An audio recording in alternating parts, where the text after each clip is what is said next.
Well, I've just been sent a Stackwaddy quiz from John Montagna in New York, and I'm going to try it on you, Dave. Good. Okay. So it's 6 Paul McCartney pseudonyms, one of which is The Ringer. Oh. Was it? Okay, here are the 6, okay.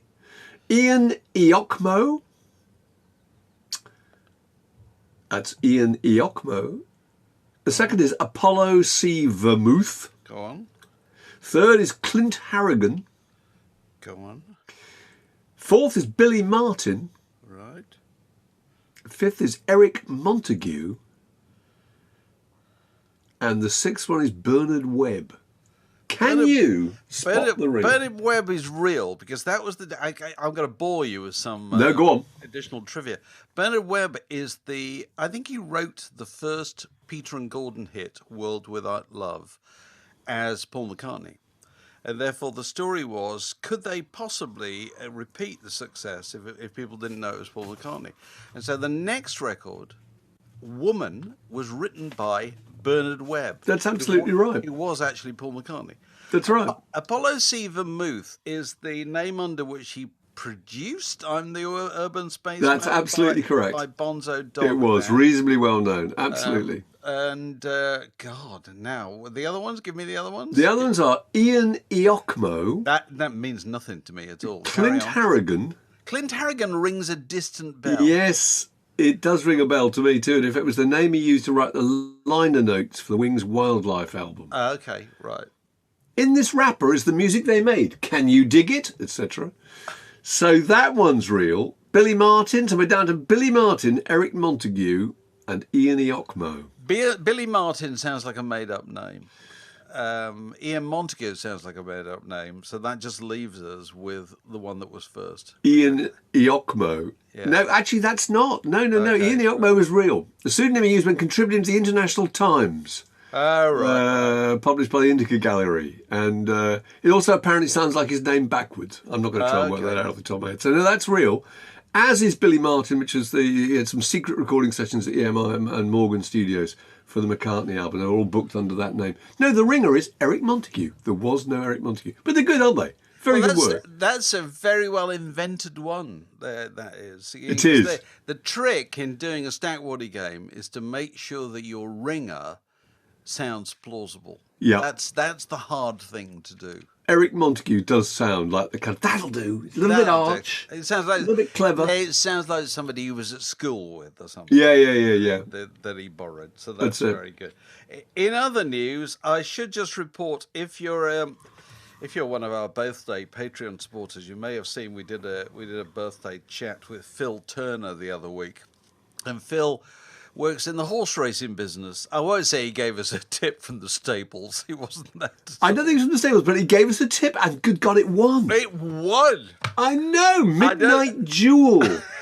Actually, I'm a real fool for that kind of thing. If somebody gives me a tip, I nearly always put money on, because I think then there's not. My brother-in-law is well in the horse racing business. He owns some horses, and whenever he bets, I always think I must bet because I can't lose. Because if I win, great, unlikely. But if I lose, I get my money's worth just taking the piss out of him and making his life miserable for ever suggesting it in the first place. So there we are. So the question for the Massive this week, which you can respond to in your own time, is which rock stars are involved with the horse racing game in any form? Who's got a leg of a horse, and who's got a number of horses in training, or who bets in a big way? So obviously Steve Harley used to be a very he did. Very big racing man, didn't he? I don't know if he still is. I think he still is, actually. But if you've got anything to add, get in touch. Usual address.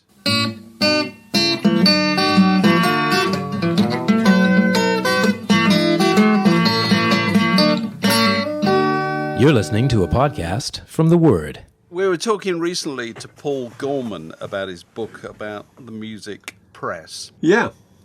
And we were saying what a strange thing it is that we all remember things written in the music press from many, many years ago, even though we have great difficulty remembering anything we were taught at school, or, all kinds of things that are far closer to us. But we can always reel off quotes from... I was thinking the other day about I think Nick Kent in a review of Joni Mitchell record in the 70s, said, I don't like Patti Smith, that bawling harridan with her jive muse. That's right. It was really stuck in my mind. Anyway, things like this really stick in your mind. Charles Shaw Murray with The Clash. The kind of garage band that should be locked in the garage with the engine left on. Isn't that right? Yeah, with the motor running, I think. Motor running, anyway. yeah. So, but anyway, and we were talking also to Paul about that little magazine, Let It Rock, that only sold about 4 copies.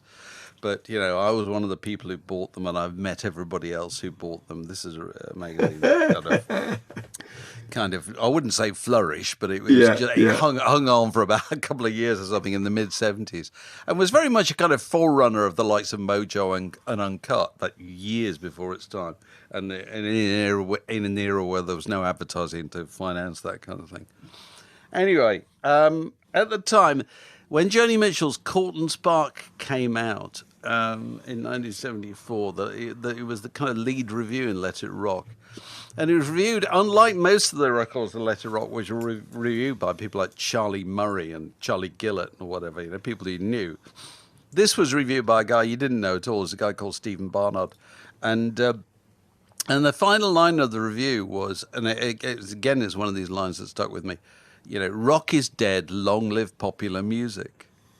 Okay, so that stuck in my head. So when it came to time to write my book about LPs, A Fabulous Creation, I wrote a chapter about 1974 and about, it was a great year, produced Randy Newman's Good Old Boys and Joni Mitchell's Colt and Spark. And I think the title of the chapter was Rock is Dead, Long Live Popular Music, and I actually quoted this thing with Stephen Barnard. And then never thought any more about it. This week, so, you know, quite a few years later, I was doing an event at a bookshop in Hertfordshire, really nice bookshop in Letchworth called David's. I couldn't forget that.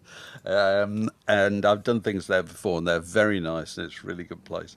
And I was talking about my new book about Abbey Road, and usual thing, you sign a few copies afterwards, you know, and the queue formed. You always said to me, yeah, watch out for the people at the back of the queue, because they're always. I do. I noticed that.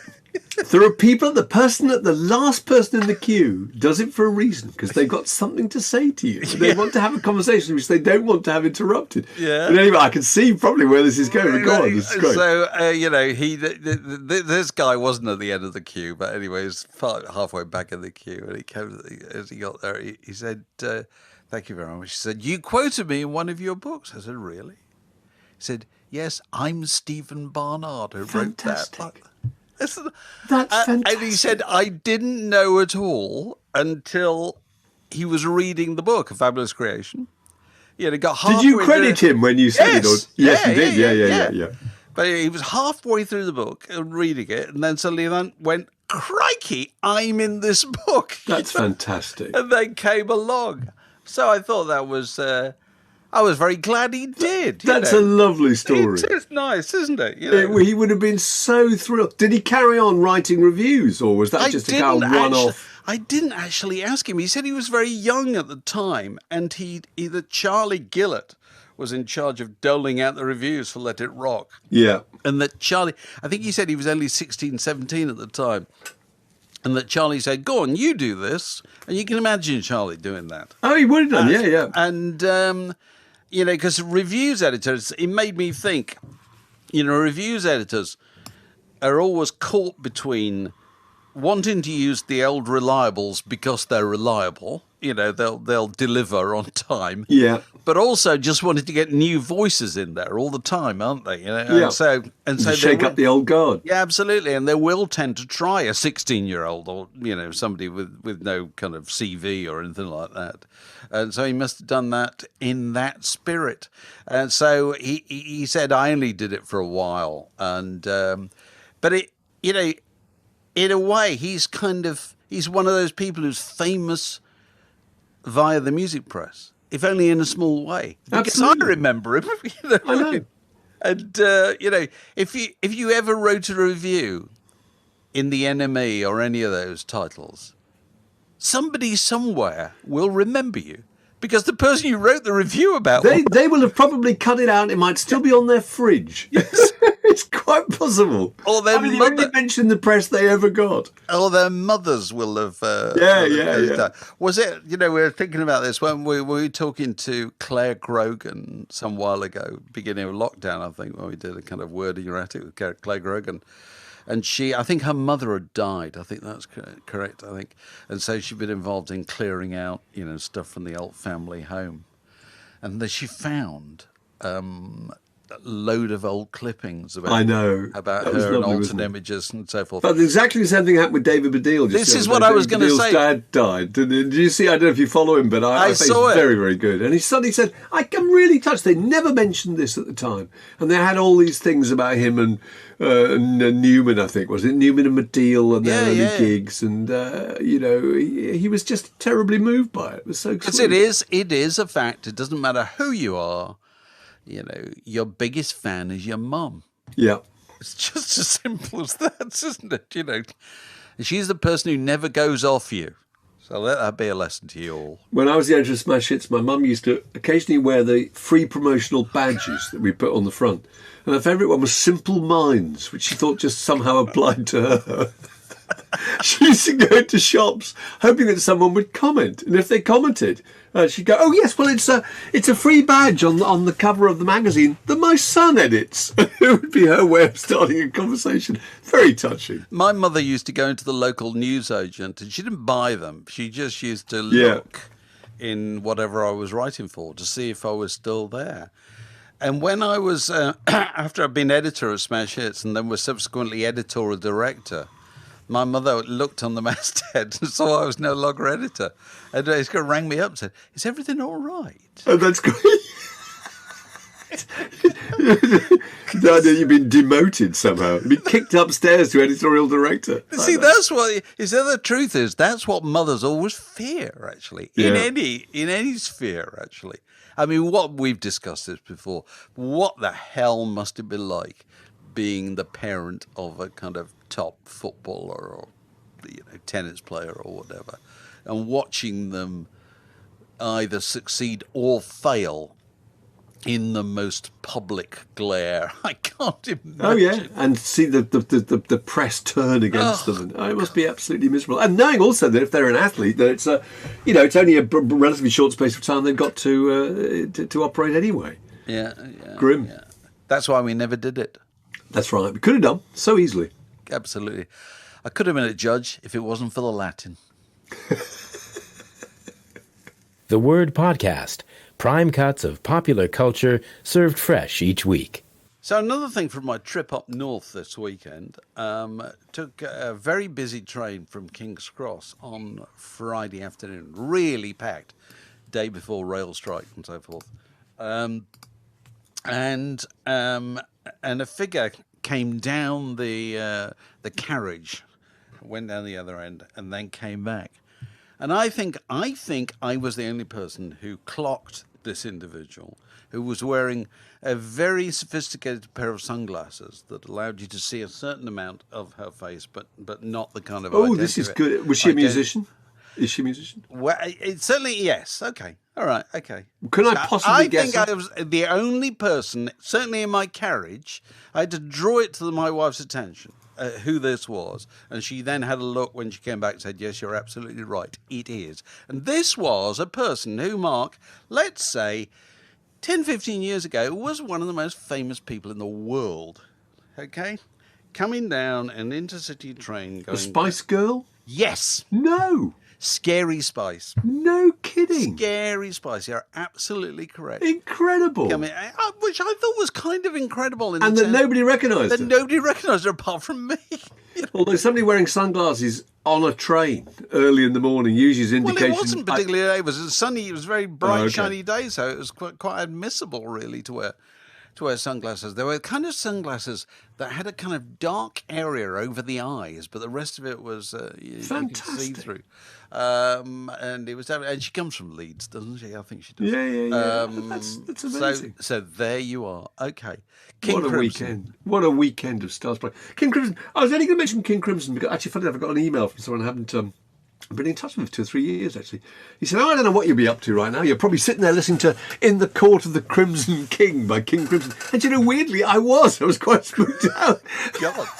I thought, am I that predictable? No, I was, for the simple reason that I've just been sent a new documentary that's coming out called In the Court of the Crimson King by a guy called Toby Amies. And he said to me, I thought it was really interesting. It made me think, what an extraordinary group King Crimson are. There is no band like them on God's green earth. Don't you think? They've been going for 53 years. They've never broken up. They've had a couple of hiatuses where Robert Fripp has said that the switch has been set to off. But the whole point of the group, totally unlike any other group, really, I think, that I could think of, with maybe 1 or 2 exceptions, which we can talk about in a moment, was that it's there to keep evolving.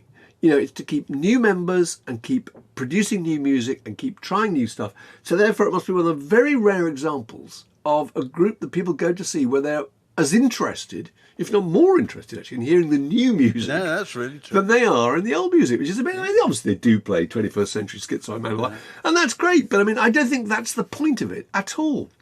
And I thought that was interesting. Robert Fripp's the only real constant in the group.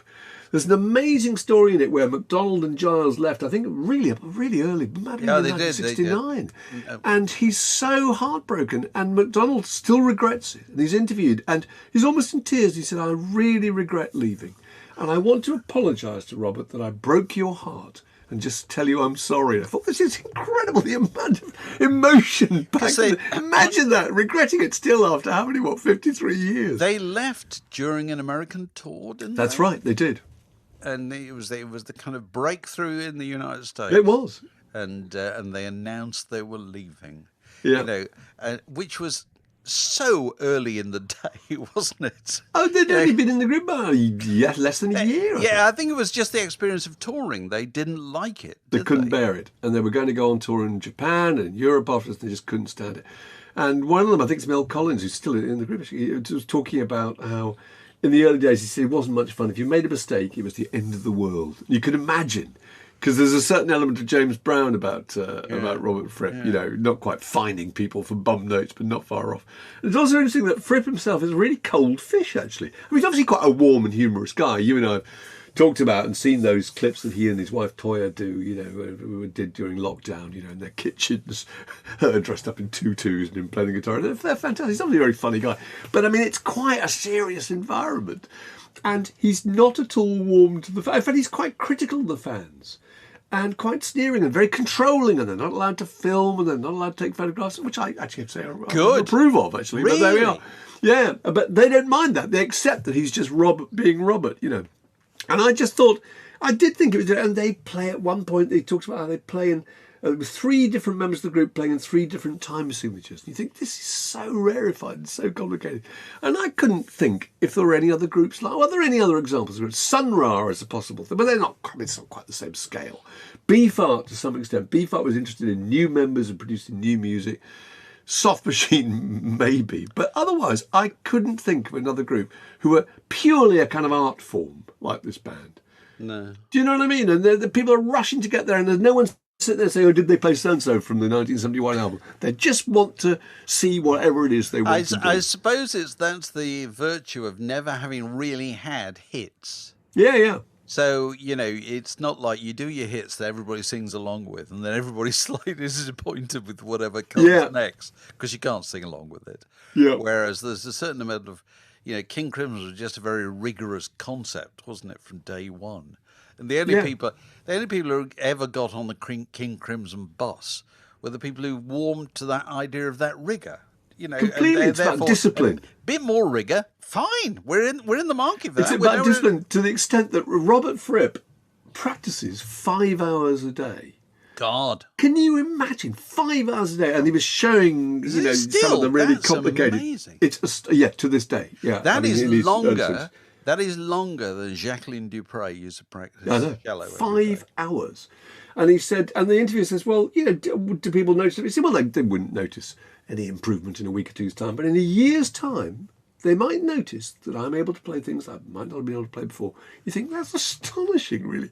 That kind of discipline, that kind of rigour. It's just absolutely otherworldly. I thought it was extraordinary. I recommend it. I mean, I think it's out in cinemas and out to stream very soon. Yeah, it's by a guy called Toby Amies. And it's called In the Court of the Crimson King, which is very hard to say, isn't it? Easy for you to say, In the Court of the Crimson King. Precisely. So I don't know which golfer it was who said it, but, talking about the practice, he said, the harder I practice, the luckier I get. This is a junction in the word podcast. It separates that bit from this next bit. So, welcome to our birthday guest this week. One of our birthday guests this week, Paul Cook. Paul, is it your birthday today? No, it was a couple of weeks ago. Oh, right. Sorry, we only just got around to fitting you in. How was it? That's terrible, isn't it? It's a festival of birthdays. It goes on. It's like the sovereign. You have a real one and you have an official one. And all. Well, also, this is the third year. So, of course, in the first 2 years, I've said all the most exciting things that ever happened to me. And, of course, that's it, really. So this could be quite a short conversation. Surely something has happened to you. Come on. So have you got an agenda question or what have you got? Go on. I was actually, it occurred to me over the weekend that I was doing some clearing out in lieu of potentially moving. And I came across a whole stack of posters, memorabilia and various bits and pieces. And I was trying to think, we've got loads of frame stuff in the hallway. And I was thinking two things, one about memorabilia in general and one about souvenir gig posters. And I wondered if you knew when souvenir gig posters became a thing. Because now you go to a gig and you have these wonderful silk screen printed posters that have the dates on them, or even often I've got ones from just specific gigs. And it seems like a very labor-intensive thing to sell at a gig. God, do I remember them being sold back in the day? No, I don't. No, do you know, really. Because they were made for fly posting, weren't they, really? Yeah. And your standard London gig poster, because if you're a promoter, you had to pay a fly poster to go around sticking these things on illegally. Still do. Yeah, do they still do that? Yeah. I can remember on Q magazine, it must have been about 67, 68, 69 or something, giving away a free poster, which we got from John Savage. And John Savage, the music journalist, was already collecting these things. And I don't remember it being a thing then. Do you, Dave? We just thought, that'd be interesting. Let's just try this out and see if people put it on their wall as a kind of grown-up, hip version of kind of teenage, poster. I think that stuff started to be marketed to the general audience. Yeah. Probably in the 80s. Because people like John would have had that stuff, but John was kind of ahead of the game with that kind of stuff. But Bill Graham, the promoter, his company Winterland started selling reproductions of old family dog posters from the Avalon Ballroom in San Francisco in 1967, featuring, I don't know, charlatans or, Jefferson Airplane or that kind of stuff. Which had fantastic artwork, didn't it? Absolutely. The really psychedelic ones. Yeah, absolutely. Yeah. That was the stuff. Because, in those days, that was their main form of publicizing anything. Was to get somebody's groovy friend to do a groovy illustration. And obviously there was no social media, there was no media that you could do that stuff through. So that's what they did.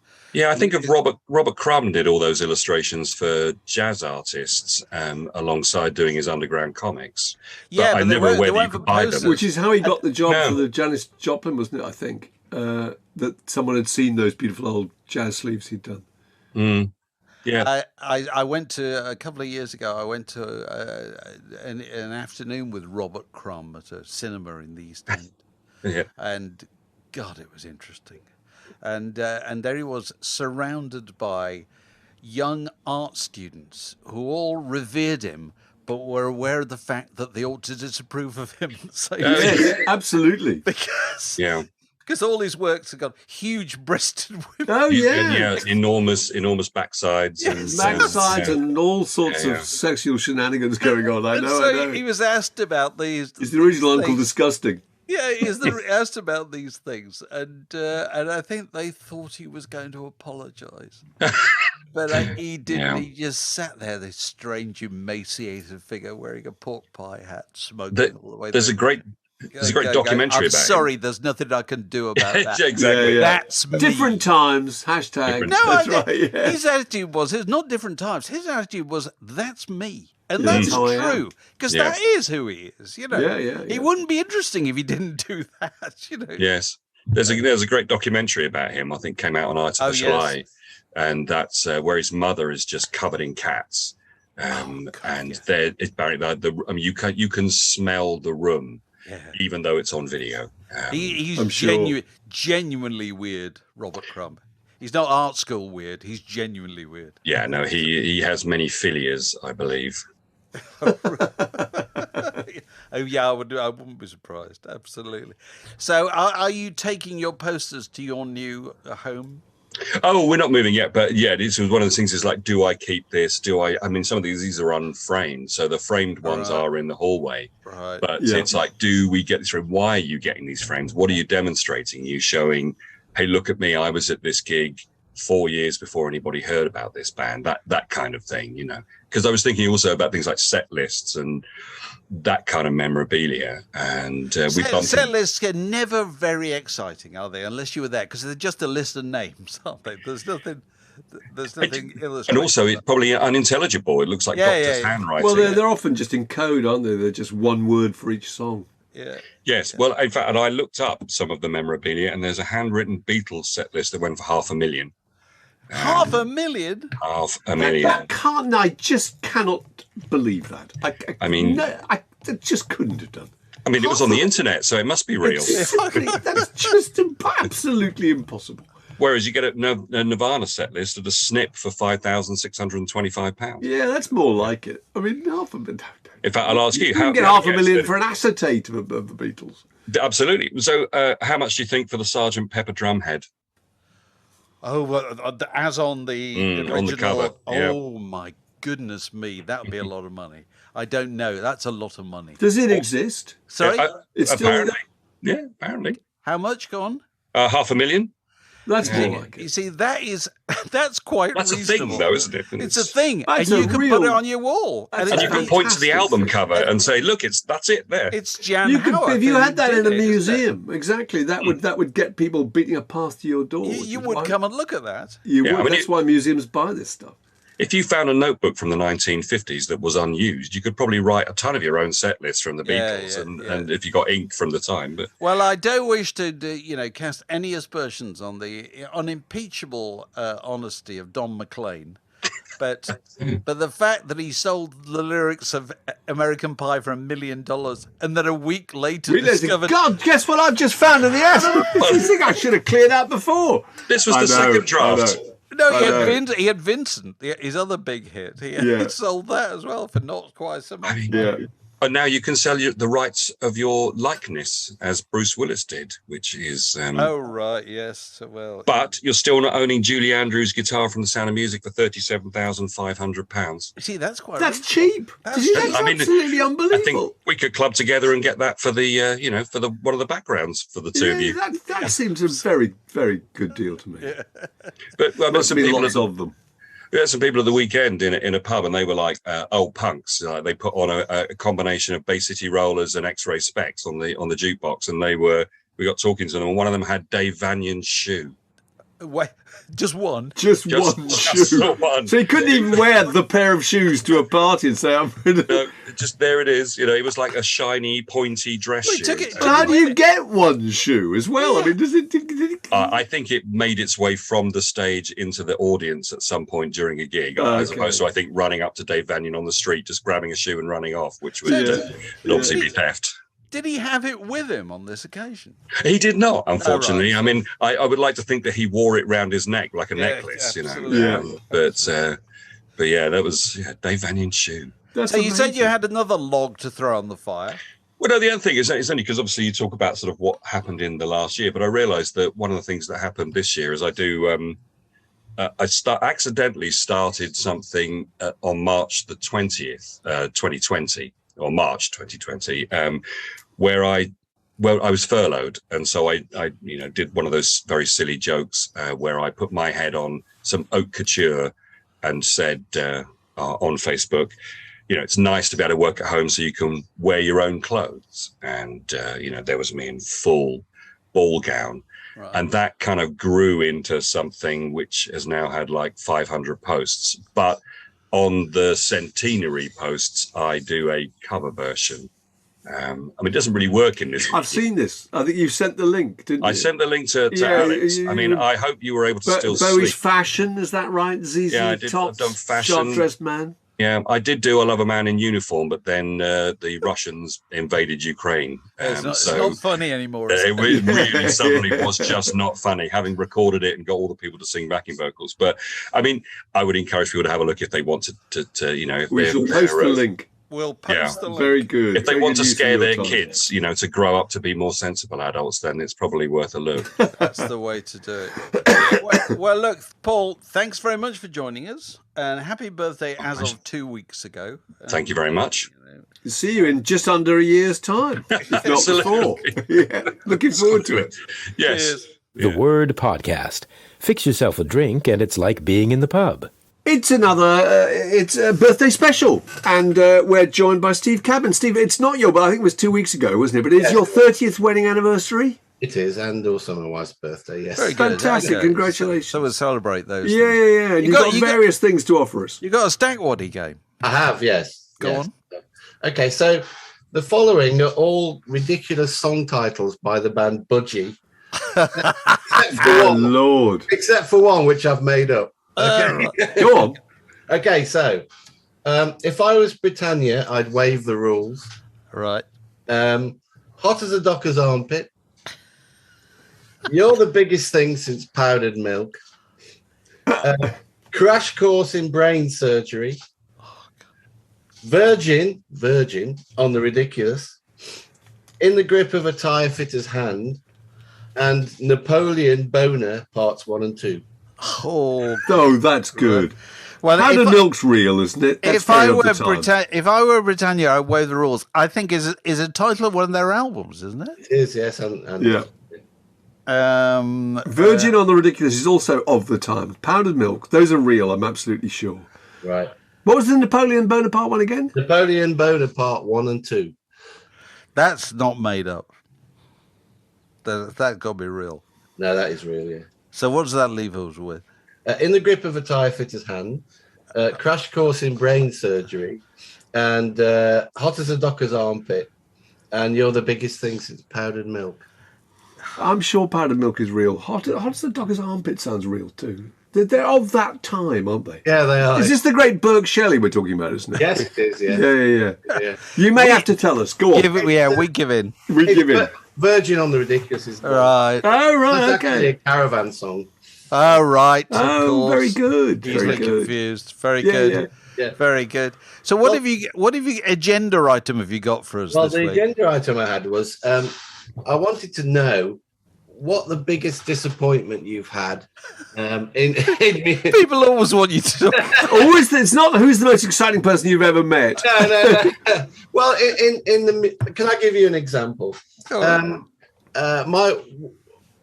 We used to live in New Zealand. My wife was general manager of the Children's Hospital there. Now, when Keith Richards fell out of the tree and needed brain surgery, they flew him to Auckland, and my wife's pediatric brain surgeon was the guy called Andrew Law, who did the operation on Keith.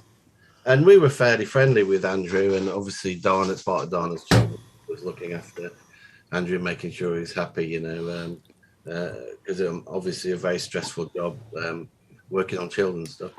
Anyway, one day he rang up and said, "Would you and Steve like to go for lunch with Keith Richards?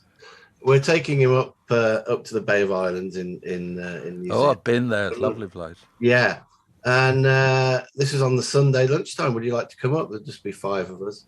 And I was like, so this was on the Friday. So for a whole day, I was walking around pacing, thinking, what am I going to talk to him about? This is the guy. I poured over his album, the Rolling Stones albums, or I know all the songs I know intimately, and I'm finally going to meet him face to face, sort of thing. Anyway, at the last minute, it was we got a call saying, "Oh, he's decided he doesn't want to go." So there's a surprise. Yeah. So you'd spent weeks researching. Well, Probably had a list of conversational topics in your back pocket. I had 36. Think about it really, and it's one of those things that would have been amazing, but didn't happen. Another one, just quickly, is that we were in New Zealand. They have New Zealand Music Month, which is every May. And at the time, I was working for a retail chain in New Zealand, and we were doing a series of concerts at a bar called the Whiskey. Now, this bar basically holds about 40 to 50 people, and the owner decided he was going to have a gig every night during May with New Zealand bands on, or anybody could get on, basically. So we were discussing this with Sony, and they said, and Bob Dylan happened to be in town, and they said to him, we said to him, I don't suppose you could ask Bob if he'd like to do it. And so they did, and he said, yes, he would like to do it as long as nobody knew it was going to be him, right? So he couldn't announce it. No, cool. And that's astonishing, though. Yeah. I'm amazed. He was playing the Enormo Dome and also a smaller theatre which I went to. Why do I think this is heading for catastrophe too? I don't know, but just it's so we had a week before it was supposed to be, it was on a Wednesday night that he was going to come and play it, and we kept ringing Sony, are you sure this is going to happen? We talked to the manager. Yeah. His management said it'd be quite a good thing to do. Of course, at the last minute, they had to get security in to make sure that it was going to be kosher to get in and out of this ball place. Of course, it wasn't, because there was only one door that went in and one door that went out. And if it all sort of went a bit pear-shaped, his security were a bit worried about old Bob being able to get out. So that's the kind of thing I'm thinking about. For that week, I was going to see Bob Dylan in front of 40 people. I mean, if it's any comfort, I think it must be the case that on any given day, 10 people are expecting to meet famous people. Yeah. And 9 of them are disappointed. Yeah. Because that's how it works with those kind of people. I mean, I did. They have more things lined up for them than they will do. It's just a fact. And sometimes you have to give Bob loads of options, and then Bob can choose it. Or no, I'm going to lie in bed. Yeah, that's right. Yeah, which is Keith's option. I did later meet him when they played a couple of years afterwards. Keith. Yeah. And it was very nice. There's the beginnings of a book there. I almost had lunch. It is. Yeah. But if it's any consolation, also Dave did interview Bob Dylan once, and at one point he got up and said to his PR, he said, "It's going okay, but this guy just keeps asking me all these questions." So I thought it was lovely. At the beginning of lockdown, and it was Friday, March 13th, I think, I was supposed to have breakfast with the actor Colin Firth at the Connaught Hotel. Yes. Very grand hotel, very grand actor. Yeah. My wife was thrilled to bits that I was going to have breakfast with Colin Firth. And frankly, I was a bit thrilled. And of course, pandemic, COVID. Yeah, we ended up doing a Zoom call. You know what I mean? And it's just not the same, is it? It's not really the same. You can't. It would have been Kedgeree. There would have been Kippers. That's right. I know. Oh well, bear up in the face of your disappointment, Steve, and enjoy the rest of your wife's day. And your wedding anniversary. Well, The Word Podcast: 2 cocoa tins and a piece of string. So, any other business? We're joined by Alex Gold. I read a correspondence. We were talking last week about band names and how they come about. Neil Davis got in touch. He liked this, and he talked about when he was 17 years old in the mid-80s on a school trip to London, staying in a hotel near Knightsbridge with some mates who had a band and wanted a name, and who should be in the hotel bar but Pete Wiley, who recently had a hit with Come Back. Keith, as he says, Pete clearly knows a thing or two about band names. He had about 18 different names for his own band, didn't he? So there you go. So go on, Mark, you probably know them. Well, there was Shambiko Sewa. There was Wahheat. The Mighty War? The Mongrel War, is that right? Might have been, yeah. All sorts. Anyway, they got talking to him, and Pete Wiley said, basically, if you buy me drinks, I can help you, invent a band name. And so, those were the days when rock stars gave boys under drinking age said, I'll buy you a drink. Whatever. and anyway, what they came up with was Norfolk and Good. Norfolk and Good. It didn't really take, No. But, was that really worth a pint of double diamond? I don't know. A pint of double diamond. Oh, there's nostalgia. Not. So, have you got pen and paper? Yeah. Yes. Yeah. Okay. Are we being subjected to some kind of quiz? Subjected to a quiz, which has been go on. doing the rounds on the internet in the last week or so. You've got to give yourself 1 point for everything you haven't done. Okay. Oh, okay. I've seen this. It's really good. Yeah. Okay. Yeah. I know my answer to this. Yeah, go on. Okay. Go on, fire away. So, skipped school, number 1. Have you done it or haven't you done it? Give yourself a point if you haven't done it. If you haven't done it, okay. If you haven't done it, yes. Broken a bone. Give yourself a point if you haven't done it. Everybody listening could do this as well. Yep. Fired a gun. Give yourself a point if you haven't done it.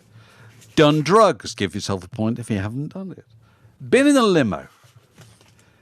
Got a tattoo. Ridden a horse. Sung karaoke. Alex is not moving at all. Got a ticket. Let me see both your hands, Alex, above the paper. Does that mean a speeding ticket or something? What does that mean? A ticket. Yeah, speeding ticket, yeah. Been arrested.